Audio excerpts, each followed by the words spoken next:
Hello. Welcome to CRIM 7920, Survival Analysis and Longitudinal Data. I'm Jason Rydberg. You can call me Jason.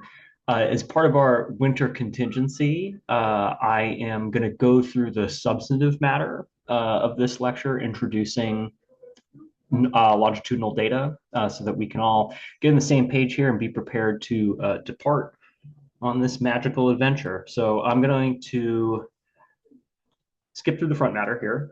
We'll talk about that in class, but here's what we'll talk about today. So I'm going to introduce what I mean by longitudinal data.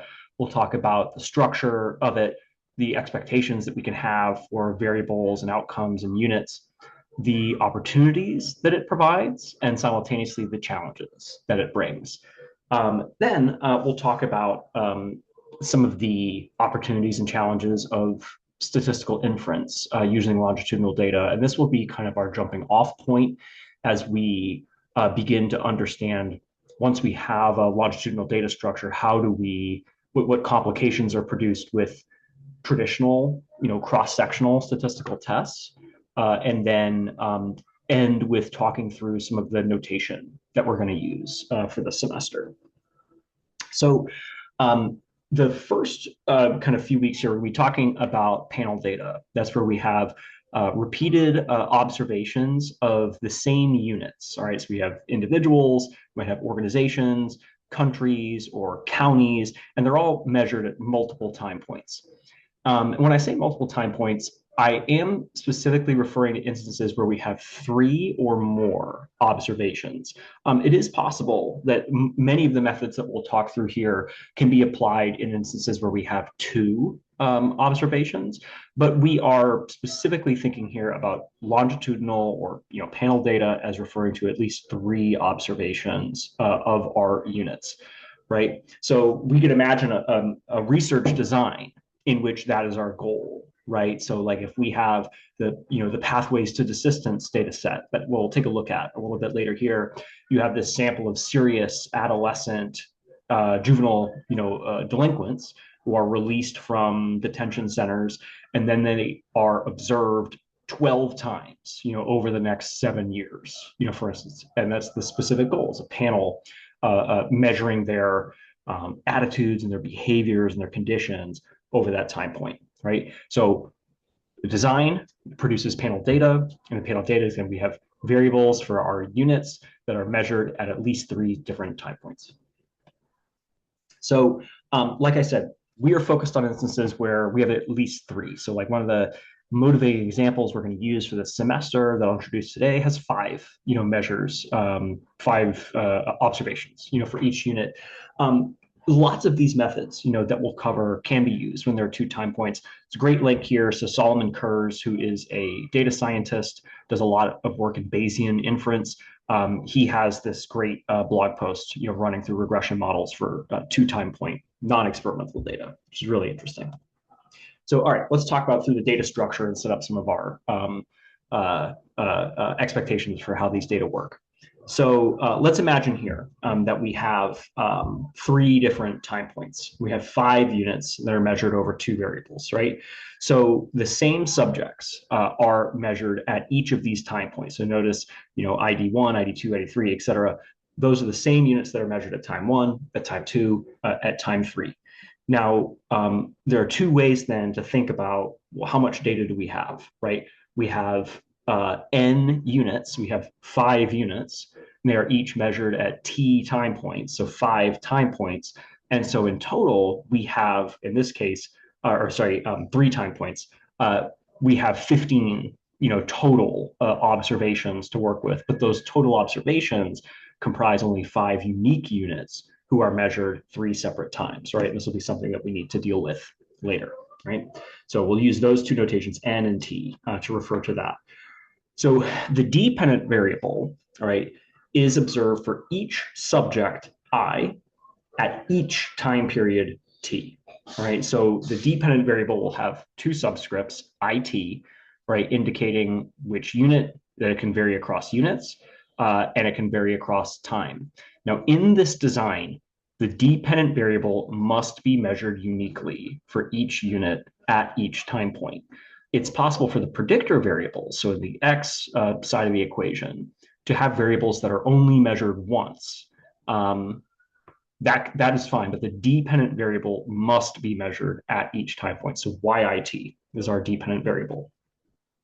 Now, the predictor variables, XIT, can be observed for each unit at each time point. So they might be things that vary over time, but they also might not, right? And so if you imagine here that this is a sample of college students and we are measuring them at 3 separate time points, we might have something that we are measuring at each time. So we might be looking at something like academic performance as it relates to stress, right? And so we, for YIT, academic performance, yeah, that can vary over time.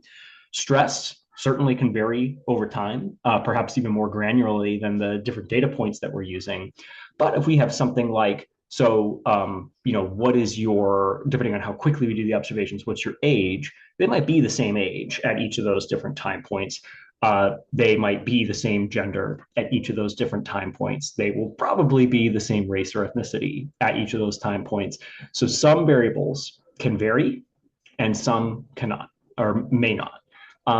What we'll see is with the flexibility of these methods, you could have dependent variables, which vary over time, and all of your independent variables do not vary over time. That can happen. I don't think that's a particularly interesting scenario or a good use of the data, but it's not a requirement that all independent variables vary over time. So when we think about the structure of these, we could think about balanced versus unbalanced design. So in a balanced design, the number of time observations is the same, for every subject. And there are kind of two breakdowns to this here. So what that might mean is that each of the units are measured at exactly the same time points. So if we have US counties, for instance, and they're measured over time, and we have a measurement that's taken of, let's say, crime at year end 2000, year end 2001, year end 2002.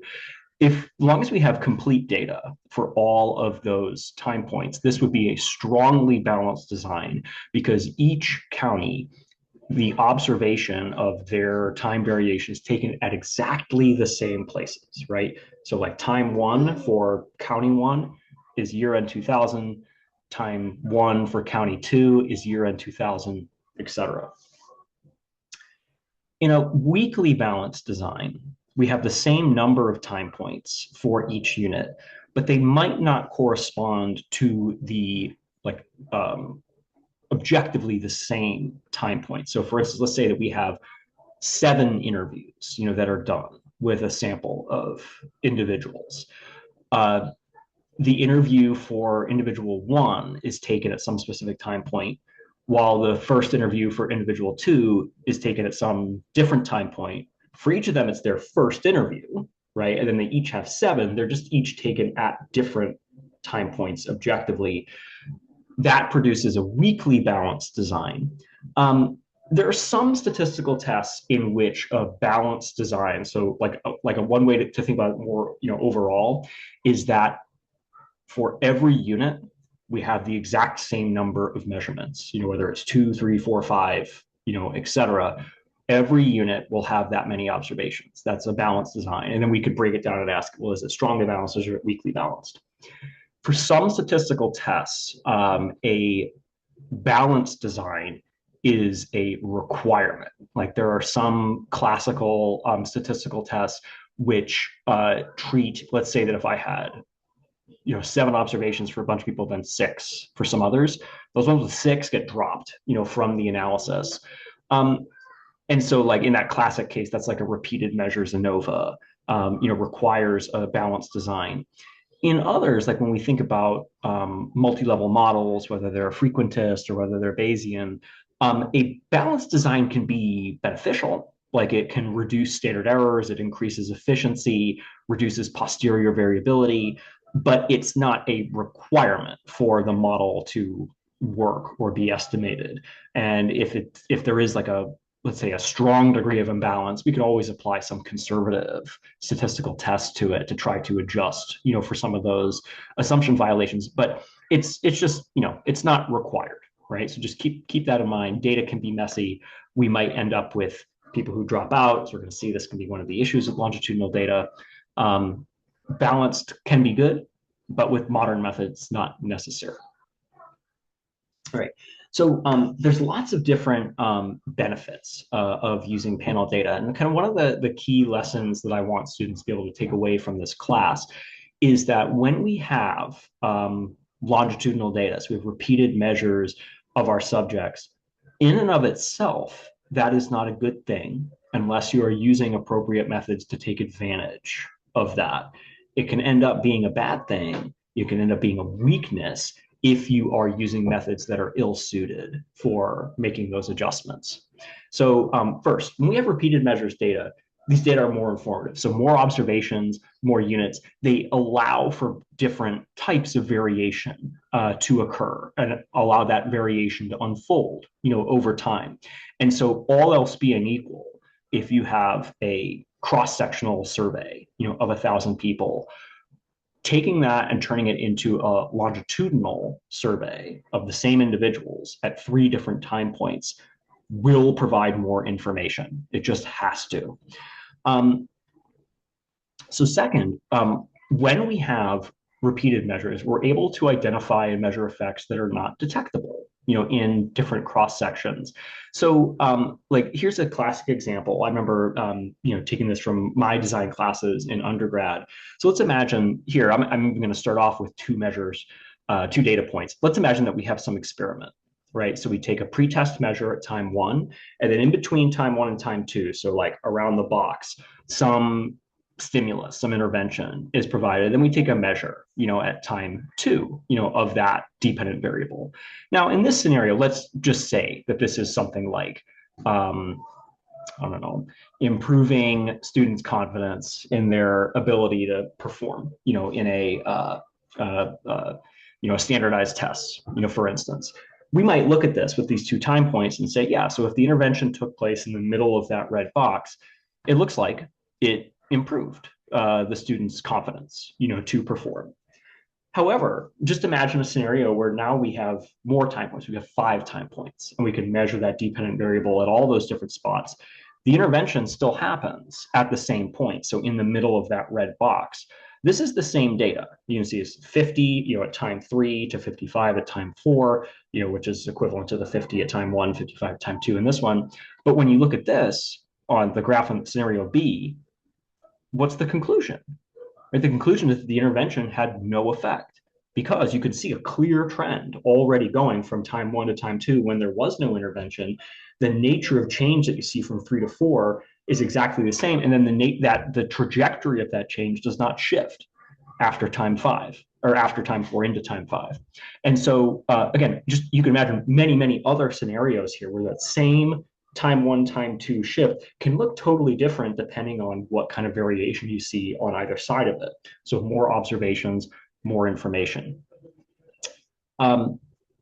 What we'll also see later, and this is kind of cool, is we'll look at different methods like piecewise discontinuous slope models that, let's say that we did see, this is totally linear, but imagine if the trajectory changed at some time point, we would be able to estimate like what's the slope from here to here, what's the slope afterwards, what's the difference in slopes, get a statistical test on the difference in slopes. So we can do some interesting stuff with these methods, but you need all of those different time point observations in order to take advantage of that.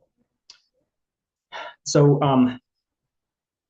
one of the major, actually, I better go back here because I thought I had this again, but here, let's talk about a few other things.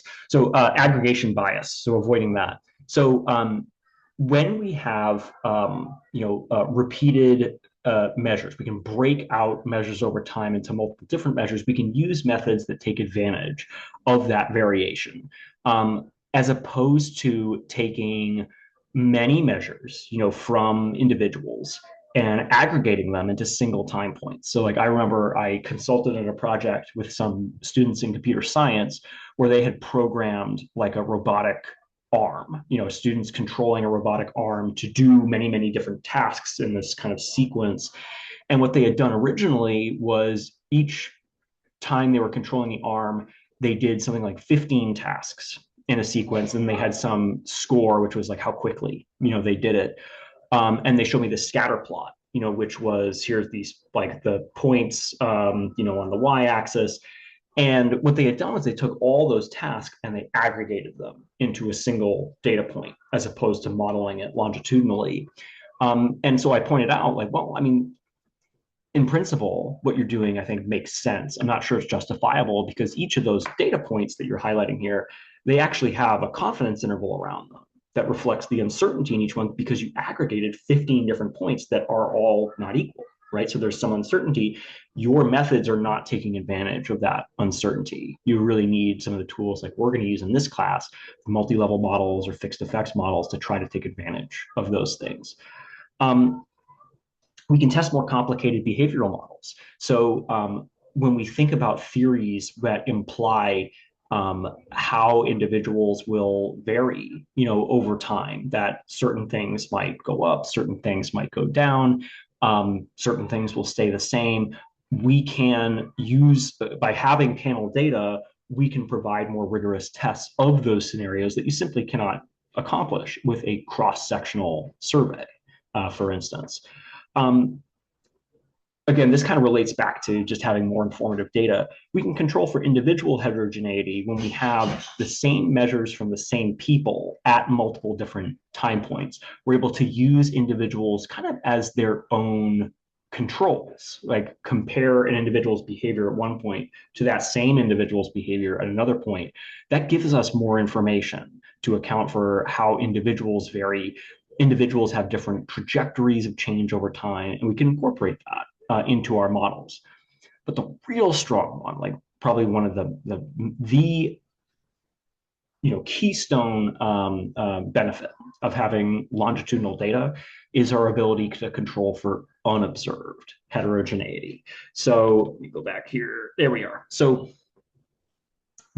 obviously, when we estimate a statistical model, our parameters and our variables can only account for so much of the variation in the outcome. You're going to have this error term left over. Now, that error, concerns unobservable factors, whether random or, connected to some other variables out there that are related to variation, that account for variation in the dependent variable. A principal assumption, with regression analysis is that your error is not correlated with any X variable that you don't have information on, right? It's got to be random. And that is simply an extremely difficult assumption to meet unless you have, a survey that measures literally everything, right? So what it means is you have omitted variable bias in those scenarios. But when you have longitudinal data, we're able to think about sources of variation that come in two forms. We can have variables that are stable over time and variables that vary over time. We can then take that error term and we can decompose it into two parts. How much of the error is time stable and how much of the error is random. And then that randomness might be connected to other omitted variables. But just by having measures of the same individuals at multiple different time points, we can break that error out and understand how much of it is potentially stable over time. And then when we do that, we have different methods that can either, like a multi-level model, which corrects our standard errors or variances for, well, how much of this is random, over time, how much of it's stable over time, and then methods like fixed effects, which essentially negate that time stable variation and allow us to effectively control for any unobserved time invariant variables, which is a very powerful tool for causal inference. Now, with longitudinal data, though, it's not all benefits. It will have challenges, right? And we need to be able to use methods that try to mitigate some of those and take advantage, And so first is attrition and missing data. When you have repeated measures of the same individuals, there are more opportunity there. It introduces the opportunity for missing data because people might not respond, to the same questions at multiple different time points. So like in the general social survey, a classic example is you look at television hours, right? So how many hours of TV do you watch? A lot of people don't answer that question for whatever reason. If you just ask once, right, then you have one instance where missing data can occur. You ask them twice or three times, those are additional instances where they could choose not to answer that question or choose, they don't remember, or they don't respond to the survey. They drop out for whatever reason, they move, we can get in touch with them. So every instance of additional data that we're collecting introduces additional opportunities for attrition and missing data. Now, one of the problems with attrition and missing data is that they can take a balanced design and turn it into an unbalanced design. So if we're going 30 years in the past and we are just using repeated measures ANOVA, for instance, this would be a big problem. But the methods that we'll use here, like multi-level models, are a bit more robust to those scenarios. So we're not tremendously concerned over this unless it is extensive, right? If you have extensive missing data, that's a problem. But just as long as we can make some assumptions about it being random, perhaps multi-level models can be pretty robust to these things. Now, when we have the same observation or the same individuals who are observed multiple times, this produces some assumption violations for models where, so let's say that you have, several measures of an independent variable, for an individual. The values of that independent variable for that individual each time are probably going to be correlated in some way because they're coming from the same units. Now, in that case, as I'll go into a little bit later, the assumptions, with the traditional ordinary least squares model and its variance covariance matrix is that there's no correlation from any one observation to the next. And so if we don't account for that, it's going to produce typically underestimated standard errors, which inflates, which reduces standard errors. It inflates test statistics, increases the probability that you'll reject the null when you probably shouldn't. And so traditional methods, again, they assume independence. That's going to be a problem unless we do something that can correct for that. But that's exactly what we're going to do in this class. And like I was just saying, in a traditional model, because these are really connected here, when you have repeated measures of the same individuals, the model, unless you tell it they're coming from the same individuals, is going to assume that they're independent, which is going to make it say like, wow, there's not a lot of variation in these data, when really it's the same individuals observed multiple times. So yeah, we should expect there to be less variation. So it will automatically use n times t, as the denominator, for those statistical tests, instead of n, which is, well, how many units are actually observed uniquely. So again, this is something that we'll go into quite a bit. So in terms of the different methods that we're going to use, we'll kind of cover over the next few weeks here a gamut, of different techniques, a battery of things. And each of these you can think of as remedies, as medicines, for dealing with the problems associated with unobserved heterogeneity, and then trying to take advantage, of what's left over. And again, I'm going to borrow this from Stephen Vasey. I really like this analogy that he uses, where you can think about these as increasing in intensity and danger in terms of risk, in terms of the medicinal correction that we're making, where like robust standard errors, we are not actually going to make any adjustment to the model at all. Like, oh, hang on, I have to go get my bread out of the oven. 1 second. Okay, I'm back. Look at this thing. Look at this thing. Sunflower and sesame. It's good stuff. Okay, so like robust standard errors don't actually make corrections to the model itself. What they do is the post hoc correction to the variances once we are able to tell it, well, here's the structure. So this is how many units there are, and it can better correct for the dependence, between the observations there. And that's like, that'll produce some correction. That's like taking an aspirin, though, all the way down to fixed effects models, which are completely nuking the unobserved heterogeneity and completely purging it from the model. When you do that, it, again, is taking an entire source of variation and it's cutting it out. That is going to dramatically, decrease the likelihood that you are going to reject the null hypothesis, because now we're only looking at one source of variation in there, but it does provide some stronger assurances of causal inference, which can be very beneficial. So we're going to talk through these in turn over the next few weeks.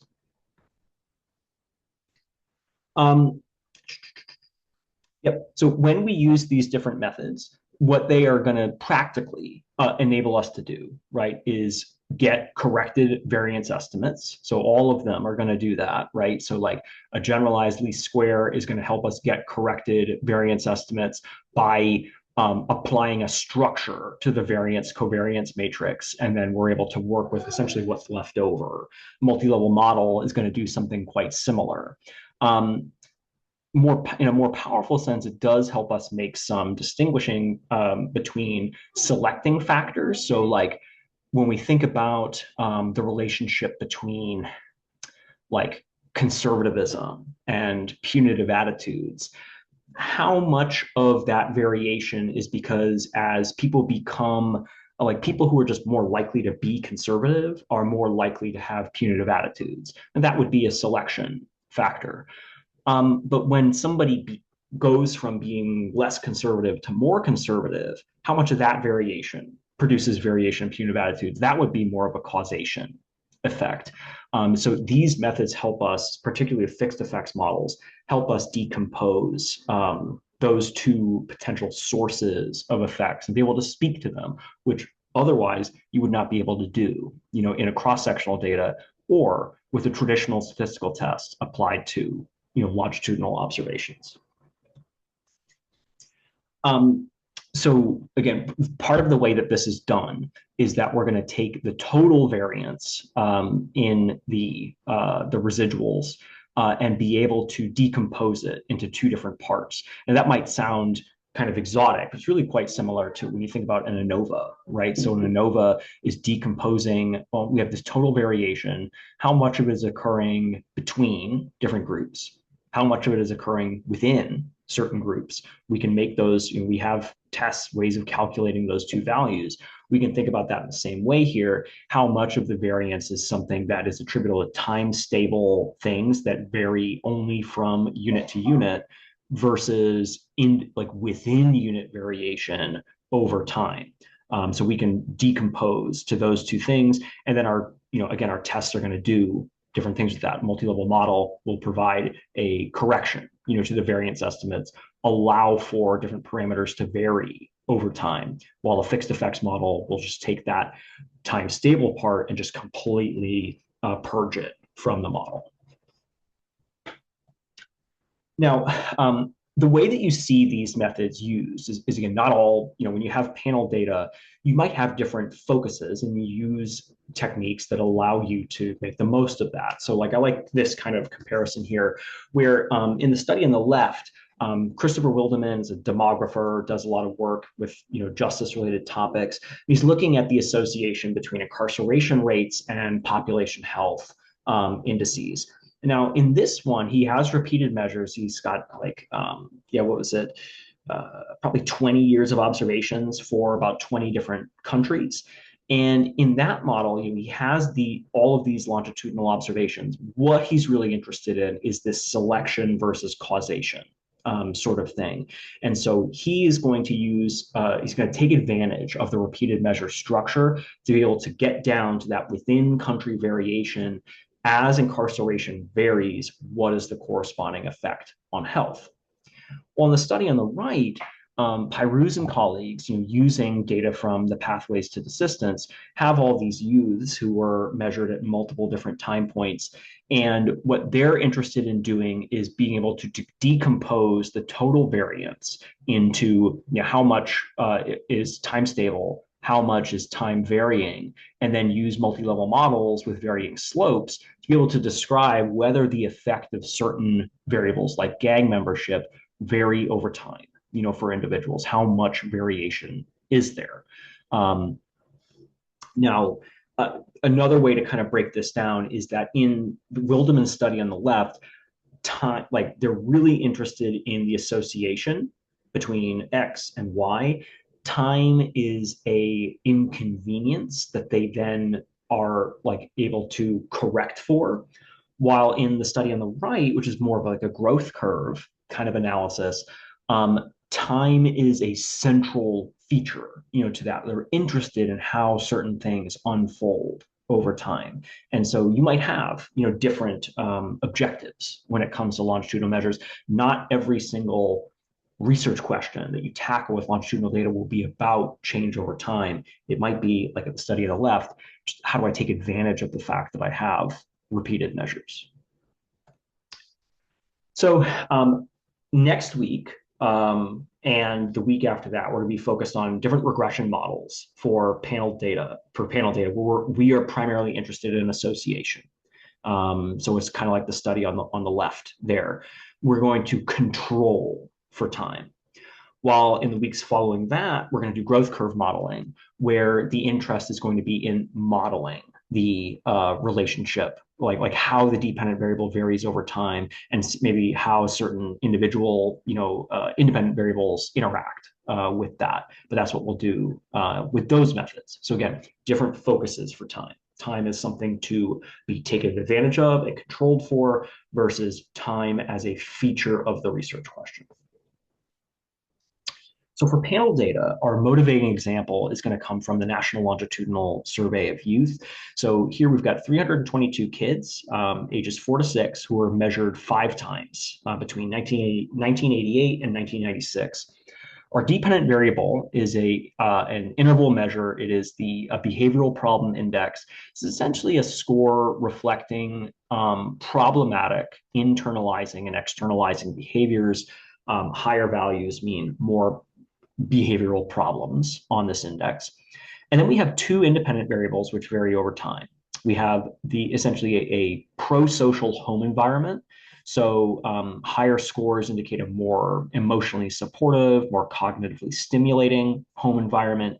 That can vary over time, right? And so we have home is that one.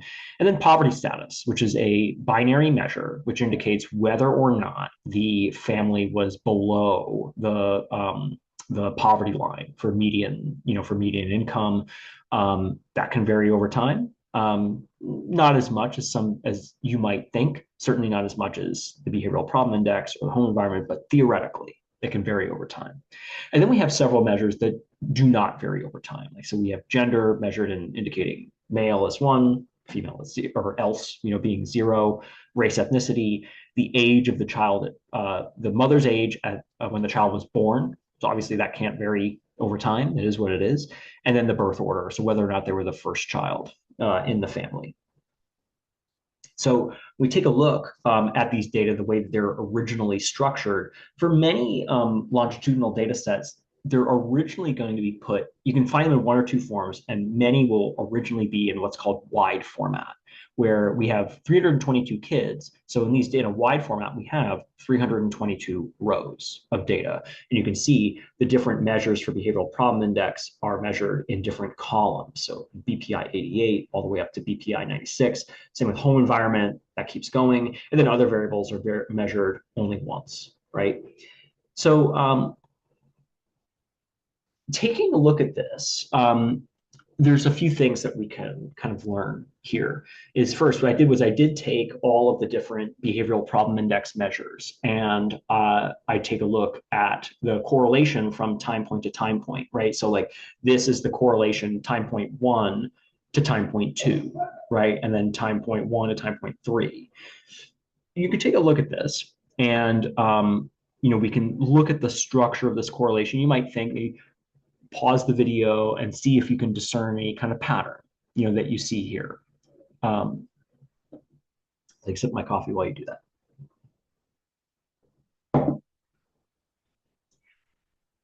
So there's not a massive, like super clear pattern, but one thing you see is that there's a bit of decay, right? So like from time point 1 to time point 2, the correlation is stronger than from time point 1 to time point 5, for instance. So it's like a bit of a decay.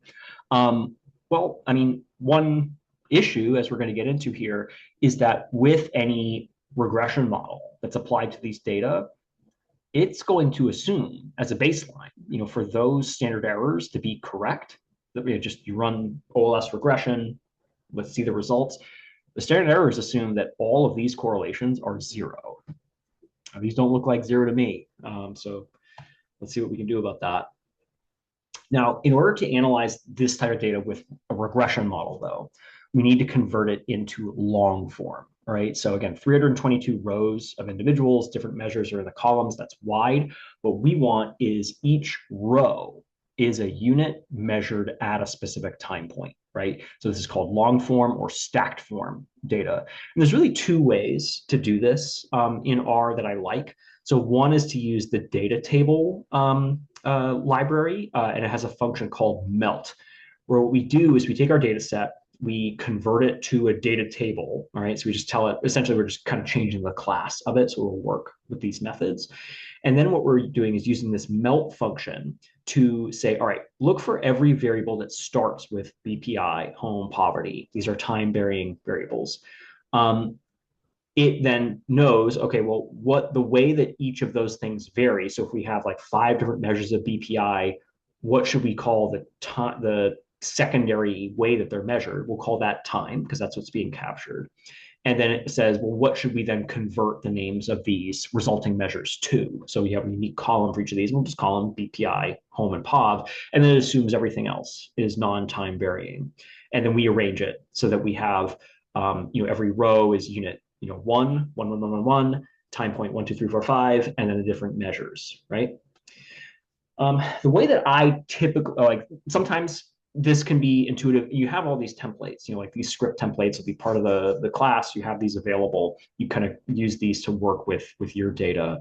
The way that I typically do this, I will say I usually need to look up help on getting this to work, with my whichever specific data problem I'm working on, is to use the tidyverse version, which uses the pivot longer function. So here's the way that this function works. So first, we have this calls argument, which is indicating which variables vary over time, right? And so it's going to go through and grab each one of these. So any variable that contains the characters BPI, home, POV, it finds those. Then we need to give it the structure of how to read those variable names. Now, this uses regular expression, and this is where I'll say I don't know the stuff off the top of my head. There is a regular expression generator that you can use to help break this down. ChatGPT and other similar tools are also quite helpful for figuring out regular expressions.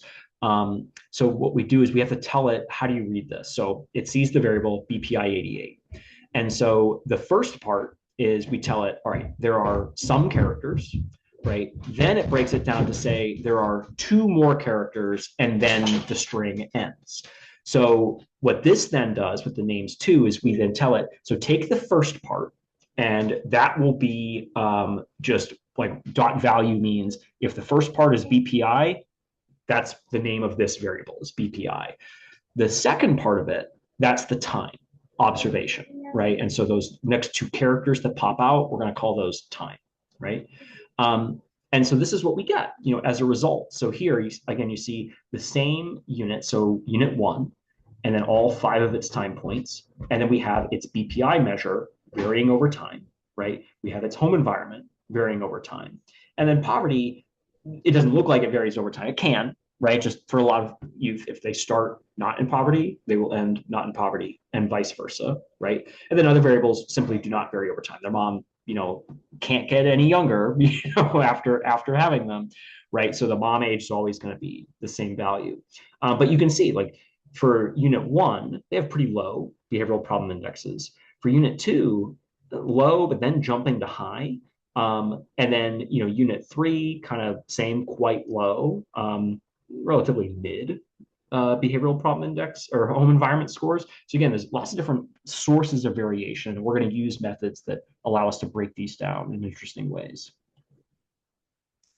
Yep.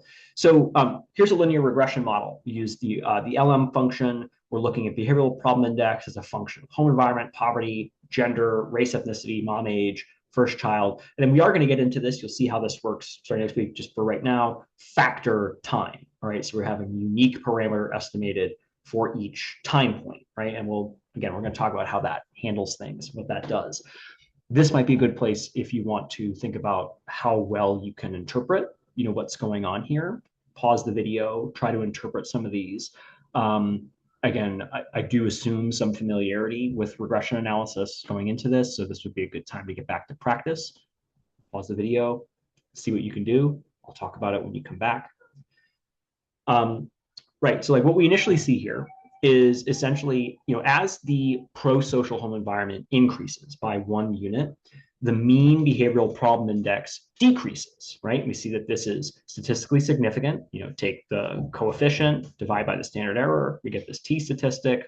P-value is quite small, and so it's suggesting that our data would be pretty unlikely, to occur if the actual association between these variables was 0. And again, it's a multivariate analysis, so it's a multiple regression model.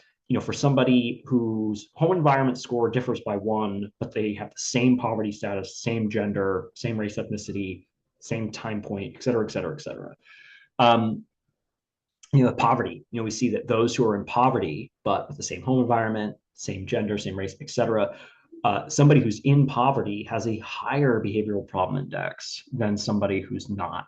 By, the mean differs by 1 on that 0 to 27 behavioral problem index, and this is statistically significant. Well, there's a problem, here. It doesn't immediately, well, we can kind of see it here with the degrees of freedom. Is remember, these are 322 kids, right? They're observed 5 times each. The way the model is specified up here, it does not see that. It thinks we've got, about 1,600 kids. It assumes that there's no relationship from one row to the next. We're just looking at the variation, within each row. That's not the case here because the same kids are measured multiple times. And so when it estimates this residual standard error down here, this is incorrect because it does not understand that they're coming from the same units.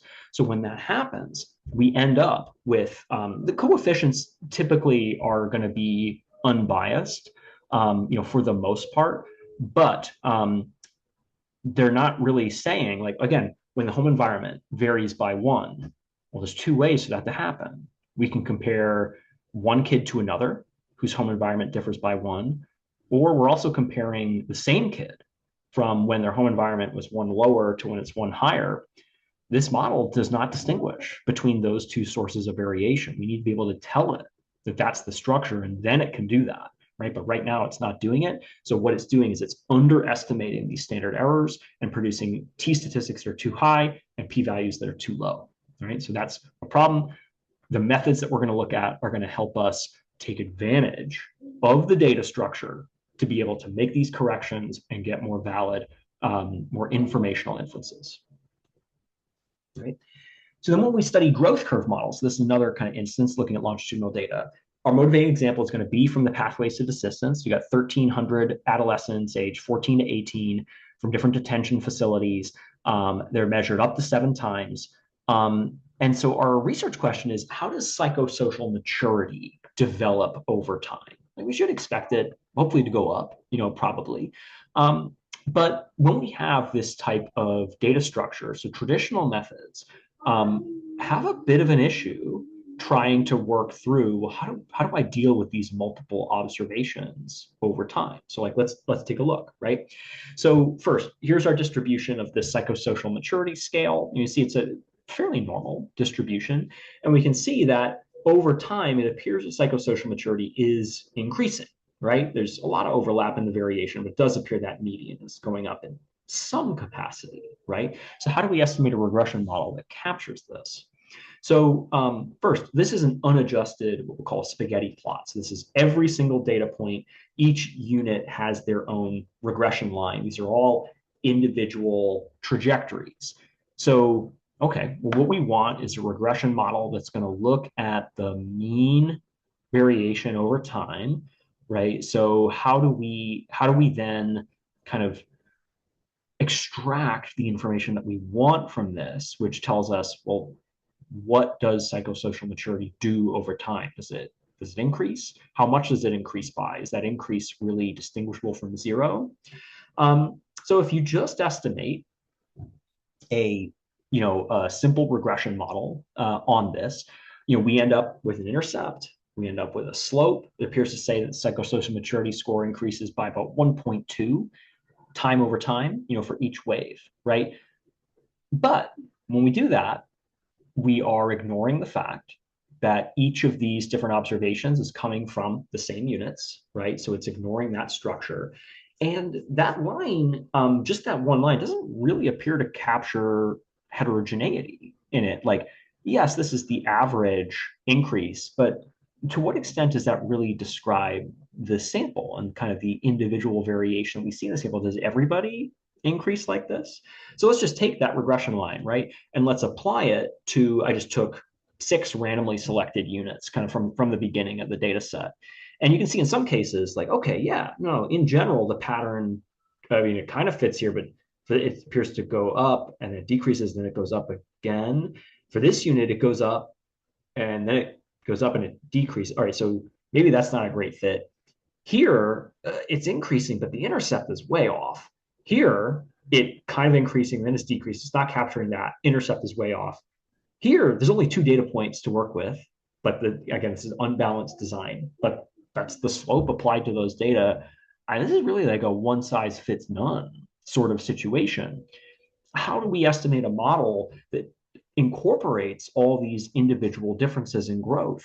Can we estimate a model that helps us describe what these individual patterns are? So maybe one thing that we should do is we should estimate a separate regression model for each kid, right? So we got 1,300 kids, maybe we need 1,300 regression models. So here's that, all right? So we estimate a linear model for each kid. Here's all of those different slopes that we got. Okay, now what? So, I mean, the pooled line kind of appears to be in the middle, of all that. So that kind of makes sense. But now we have 1,300 different regressions. We have 1,300 betas. We have 1,300 slopes. You can see one of those, just this, I just drew my finger on the screen. You see this one line, like right here, like that's one kid, right? So like a lot of different trajectories here. How do we pool that variation, right? So then how do we go from those 1,300 slopes to describing, well, what is the association? Because we don't have 1,300 associations, do we? Is that how we're supposed to describe this? So like there's some awkwardness that comes with applying traditional methods in this kind of like growth over time scenario, where if we just run a pooled regression model, on the longitudinal data, the long form data, we are ignoring that serial correlation structure. We're also missing the individual heterogeneity across subjects. If we then estimate separate regression models for each unit, this is, again, I very much value parsimony in my methods. That is not parsimonious at all. I'll go from one model to 1,300, forget about it. We also take the statistical power we have from a large sample and we completely obliterate it by taking our data and splitting it up 1,300 times. It also has the problem where it weights each unit individually, even though some units only have 1 or 2 observations. They shouldn't provide as much information as somebody who has 7. So that's a problem as well. Now, again, years ago, this would have been an issue of us trying to think through. These problems are obfuscated through the use of multi-level models and growth curve models. And so we're going to talk about, what I want out of my students is you don't just say, okay, well, I've got repeated measures. I know I need to use a multi-level model. That's not true. You don't need to use it. I want you to understand why you should consider using it and what benefit it provides. Because again, there's multiple solutions to these different problems. You need to be able to justify the approaches that you take. And I want you feeling confident being able to do that. So in terms of the notation for the models that we're going to use, there are many different ways to notate these models. This is the one that I prefer. So you might see elsewhere, particularly when you look at the Singer and Willett book, they use what I'll call the Raudenbusch and Breich notation, which has got like the gamma sub 00, that kind of stuff. I have such a problem reading that notation. So this is the one that I'm going to use, right? So we have a dependent variable, right? YIT. We are going to have essentially models for intercepts, models for slopes, and then we're going to have errors, right? And so let's kind of break this out where, again, when we think about the right-hand side of the equation, we have what we'll refer to as a linear predictor, a combination of beta parameter weights and variables that we have, which can vary over time or not vary over time. And then we have an error, which can be decomposed into several different components. And we'll talk about how that decomposition works. We're going to start, though. This is the full model. This is the full model. We're going to start here, right? And so first, let's break this down. We've got variables, right? We have data. So we have YIT, our dependent variable. Dependent variable must vary over time. So it must have both the IT subscript, right? We can have, we don't need, but we can have independent variables which vary over time. So XIT would be an X variable which varies over time. It's good to have those, they're informative, but we don't need them. And then rather than doing just like X sub I, I'm gonna use a different notation, use W to represent a time stable predictor variable. So notice that W only has a sub I, meaning that it's stable over time, it only varies between units. We might have some variables like this, we might not. We might have all time varying variables. That's all totally fine. Right? It's also possible that we could have a cross-level interaction, between a time-varying variable and a non-time varying variable. So we use the parameter, as you see, we're going to use the parameter delta to refer to those, but here's that, there. And then we have, so those are our variables. We have parameters then. So these are things we are estimating from the data. So we have alpha to represent the intercept. Here, you could use beta sub zero, to represent the intercept. I'm fond of typically using that. But in this scenario, I do like to try to reflect something unique about what we're using intercepts for. And so I'm using a totally different one. We use alpha for that. So we have alpha for intercepts, beta for time varying regressor slopes, gamma for time stable regressor slopes, and then delta for interactions. We have an error term, right? So just the random error is going to have variation within units, I, variation between units, I, variation within units, T. And then what we're going to do with different methods is, as you saw with that compound error before, we're going to break that down into a few different pieces, right? And as you see here that is, so we're going to end up with variation that's time stable, within intercepts, variation that is time stable within slopes for V sub I, and then the remainder with epsilon. Okay, so next week, hopefully we'll meet in person, but we will get to it. We're going to talk through using robust standard errors and generalize these squares, and then go into a core component of this class and the statistical inference that we'll use with multi-model inference. Thanks so much. See you later.